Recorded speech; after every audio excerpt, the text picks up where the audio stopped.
Aurora Police are not saying much about their killing of a homeowner as the case becomes national news, though we are learning more about some of the people involved. The man who was killed was a decorated Vietnam veteran and grandfather. And enter today that family's attorney, who's made his name forcing police departments to reform their practices after high-profile shootings. The family attorney for Gary Black Jr. says that a naked intruder entered the Black family home early Monday morning and grabbed Mr. Black's grandson, tried to suffocate him in a bathtub. Black and his son, the boy's father, tried to fight off the intruder. Eventually, Black grabbed his gun and killed the intruder inside the bathroom. Shortly after that, that's when Aurora Police showed up and killed Black inside his home. Richard Gary Black died a hero. He died saving the life of his grandson. He died saving the life of his family. And his passing is an absolute tragedy and devastating loss for our community. Black was a Vietnam veteran, recipient of the Purple Heart and a Bronze Star. He was also a retired IRS agent. We are waiting to hear from Aurora Police on, among other issues, whether body cameras were rolling on the officers involved in this incident when it happened. We've yet to get an answer to that. And just a reminder, Aurora Police does not release body camera footage. Elected leaders on the north side of the metro area are warning the governor of border wars. They're not concerned Wyoming's invading or anything, but this group, mostly Democrats, wants the governor, a fellow Democrat, to drastically change oil and gas regulation during his final year in office. The border wars they're referencing are unwanted drilling operations that are being shoved back and forth over municipal boundaries. Here's a portion of my conversation today with Broomfield Councilwoman Guylene Castriata. We're not trying to ban fracking, and we understand that they have property rights as well, but it's not being balanced right now. Most of the weight is balanced in the side of the oil and gas industry, and we want more equity. We want to be able to have a say in where these wells are put. We have land use authority in every other aspect of our jobs with regard to zoning, and industrial zoning is just that. So when you're bringing in these large industrial operations in residential zoning, it conflicts with our master plans and our comprehensive plans for our municipalities, and we want to take that control back. I certainly can understand how that would be frustrating for an elected leader. But it should be said, nobody has the right to build a Walmart that people don't want in a neighborhood, whereas people do have a right to the gas and oil that they own. So practically speaking, what changes are you calling for? Well, we want to look at the regulations. We want to try to make them more reflective of the current technology, because when you're dealing with a 40-well megapad, it has a much bigger impact to the community than one single vertical well. And the COGC hasn't been willing to do that.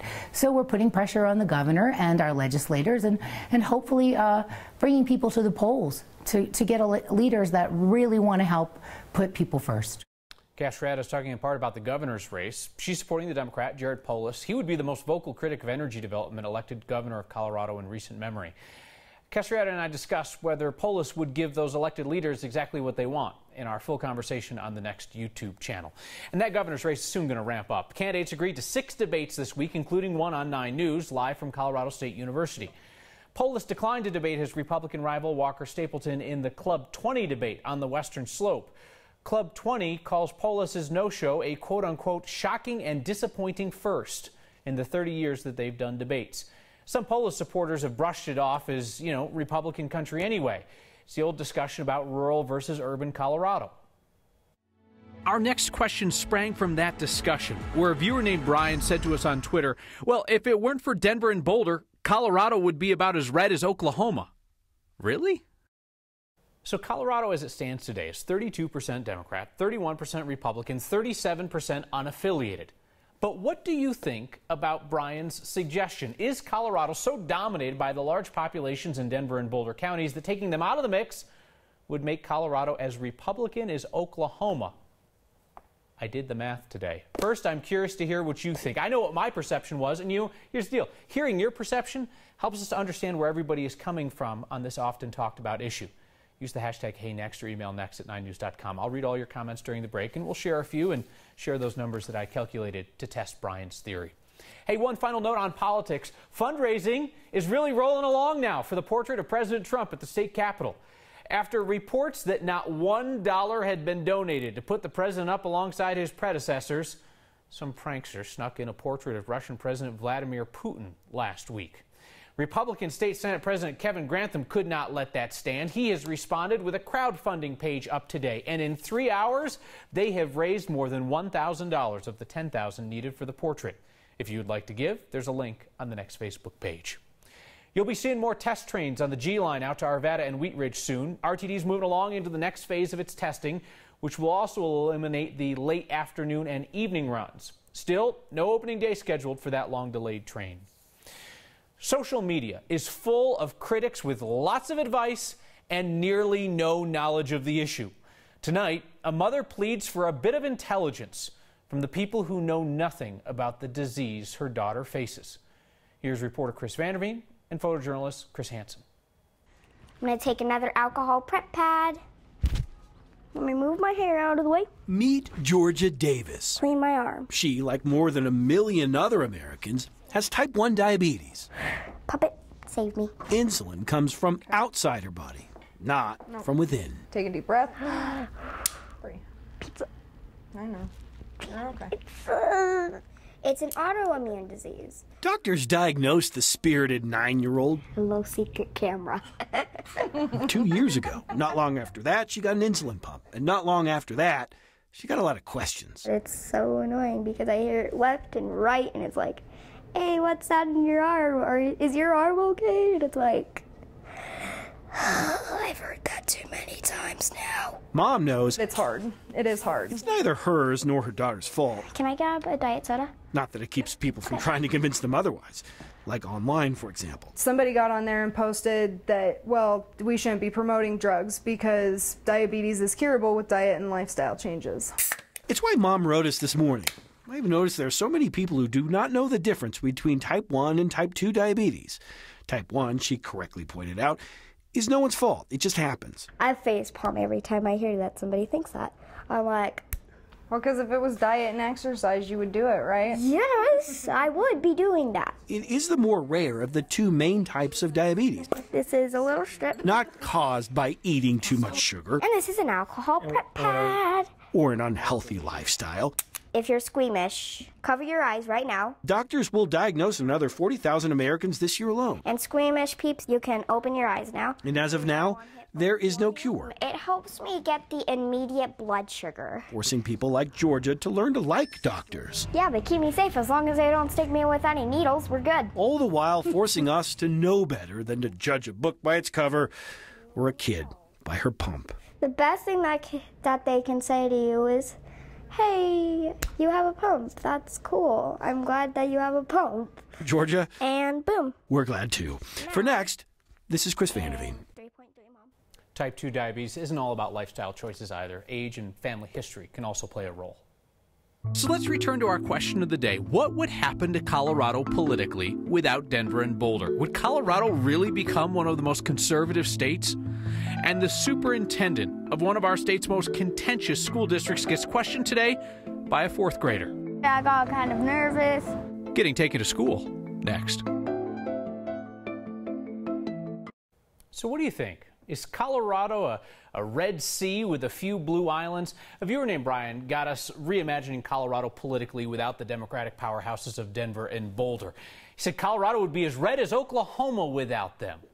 Really? So this kind of tests our perceptions about the state that we live in. And I've been reading your emails during the break. Chad wrote in and said, although Denver and Boulder are a large portion, I believe Colorado would remain a liberal state. And Beth said, of course Colorado wouldn't be considered as much of a Republican state as Oklahoma. Nothing gets by you smart people. I did, as they say, the maths today. So Colorado's 32% Democrat, 31% Republican, 37% unaffiliated. That is as it stands now.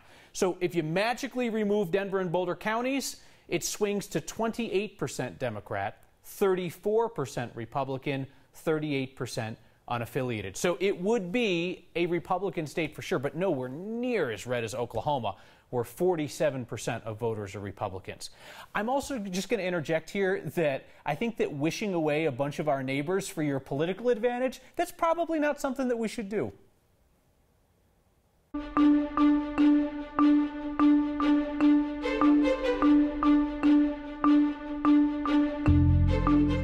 We say say goodbye to July with a beautiful summer day. All the tropical moisture to the south will be kept south of the forecast area for another 48 hours. Temperatures are starting to trend upward, though. Mid-80s this afternoon, a little bit below the average of 90, something that we'll see again tomorrow. Not much to show you on radar. High pressure is really bringing kind of a dry northwest flow aloft, and that's keeping some of the smoke and haze from the California wildfires west and south of Denver for now, but the air quality is still not great. The moisture is very limited. There's going to be a little bit more coming in underneath the ridge tomorrow for an isolated gusty foothill storm. Little wind, little lightning, but not much rain. But generally, the trend will be for warming and drying as we move through the first few days of August. Fair skies and upper 50s tonight. Tomorrow, sunshine and 88. A gusty foothill storm. Lightning, not so much with the rain. 90s into the upcoming weekend. Temperatures will trend into record territory next week. New month, new weather pattern. Decent travel across the city tonight. A little bit hazy out there. And a beautiful evening, Kyle, in Fort Collins. All right, Kathy, thank you. Delco School's new superintendent is talking to reporters for the first time after his first month on the job, and our Nelson Garcia thought that Dr. Thomas Tucker should actually be answering to someone else. Hundreds of veteran teachers. Armed with some questions I wrote. Turmoil. Turmoil, that means trouble. And some of his own. I invited fourth grader Camden Winingham. I have no clue. Before, when I just heard it, I got kind of nervous. To interview his new superintendent in Douglas County, Dr. Thomas Tucker. I'm more nervous than you are. Once inside his office, Camden started with his own questions. What was your favorite part of coming to Colorado? Having an opportunity to meet 68,000 students and meeting great students like you. Then he started asking mine. Why did you decide to come to a district that has been conservative education reform movement?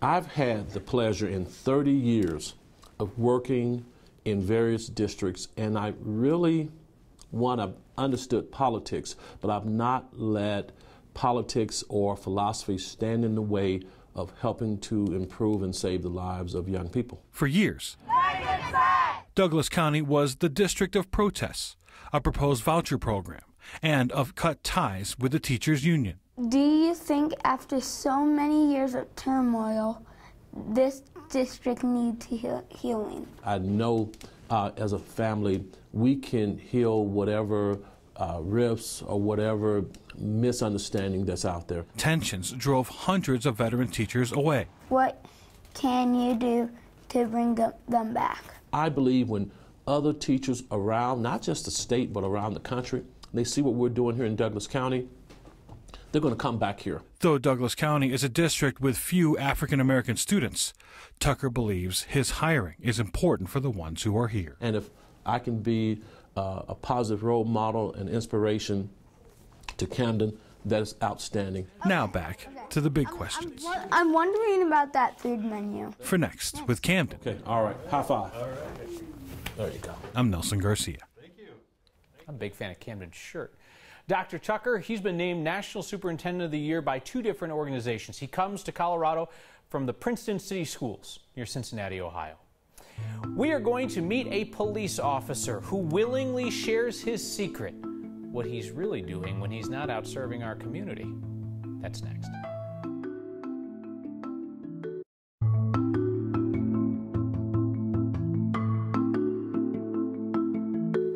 Henry Jones is a man of many passions, many seemingly related passions. So he's all about his work as a Denver Police Community Resource Officer out at the airport, and he's equally invested in the enormous collection that has taken over his basement. I'm going to take you down here to the die-cast police car collection in Man Cave here.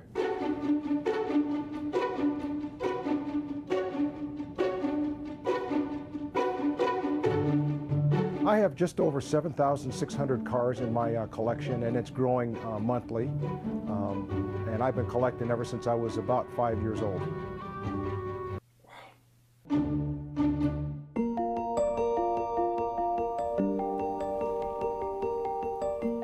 Ever since I was a small child, since about the age of 5, I've always wanted to be a police officer. And I grew up in an Army family of service. And I grew up watching some of the old police shows, and I just found it interesting, just wanted to be a police officer ever since I was little. Okay, right here are some of my cars here. This one right here is a Chinese police car. Here's one from Ireland, and the rest of these here are from different municipalities. And I was just obsessed at a young age just to collect, and I drove my parents crazy because I'd have all these toys, and then we would move from army base to army base, and I would just collect more. People would give me police police cars as gifts. And it just started to grow over the years. Okay, this one is one of the oldest. In fact, this is the oldest car that I've had. This is my very first Matchbox car, and then this is my Ford car, and it's still in relatively decent condition for playing with it. I didn't play with it too much, but that's my very first car. The cars can go for $5, $10, $15, all the way up to 2,000. Oh yeah, let me see here. Let me see. I'm just looking. Oh, I got so many unique cars. Okay. This is my most expensive die-cast police car. This is a 1993 Lamborghini. It runs anywhere now between $1,800 to $2,000 just because of the rarity of this car. This is a 1/43rd scale die-cast police car from the country of Dubai. It's a Lamborghini, another unique car in the collection. I'll come in and rearrange cars, and I have to make room because there's more cars that come, so it's kind of like an obsession. I just keep going. I just want to keep going.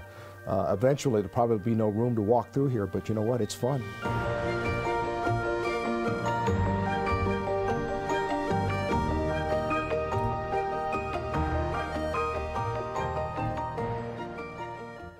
If you have a great memory, you might remember Henry from the first few months of NEXT 2 years ago. We profiled him when he helped a soldier who needed to get home for her grandfather's funeral. She got scammed by some ticket site. So Henry put the $556 plane ticket on his credit card, and he declined to be reimbursed. Tonight's You've Crossed a Line is some guy who put enormous tires on his truck and just wanted to show off what they could do. That and your feedback next.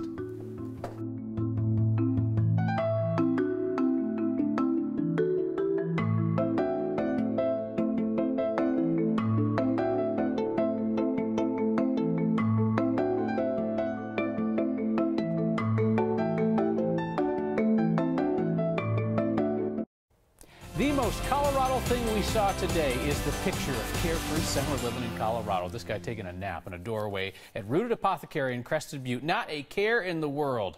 Ah, to be that lucky dog.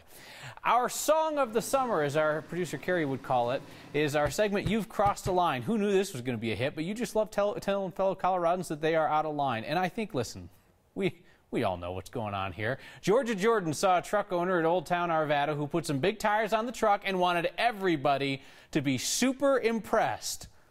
Bet he told his friends that he went off-roading that day.